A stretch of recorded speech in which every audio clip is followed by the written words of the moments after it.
On a été autofinancé partiellement sur notre première ferme à Paris de 42 mètres carrés, où on avait donc ce prêt financé par la banque, mais co-garanti par France Active.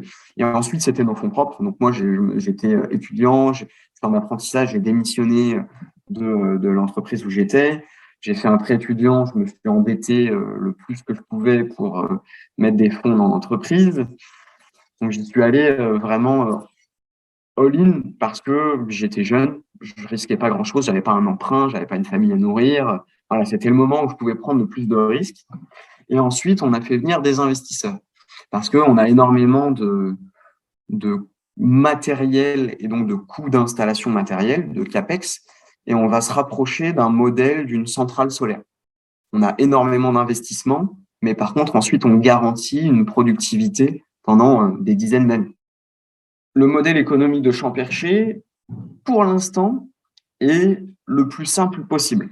On est des agriculteurs, on installe des fermes qu'on exploite et on vend les fruits, légumes, aromates, salades, micro-pousses qu'on y produit. Euh, à qui on vend ça? À 40% à la grande distribution, parce que si on veut toucher toute la population et nourrir tout le monde, pas seulement les plus aisés, il faut qu'on aille là où il y a le plus gros lieu de consommation, donc la grande surface. On a ensuite 40% de nos clients qui sont des restaurateurs. Et ça, c'est des pizzerias, des grands restaurants étoilés, voilà. Et pour finir, 20% de particuliers ou de presque particuliers avec des réseaux comme La Ruche qui dit oui.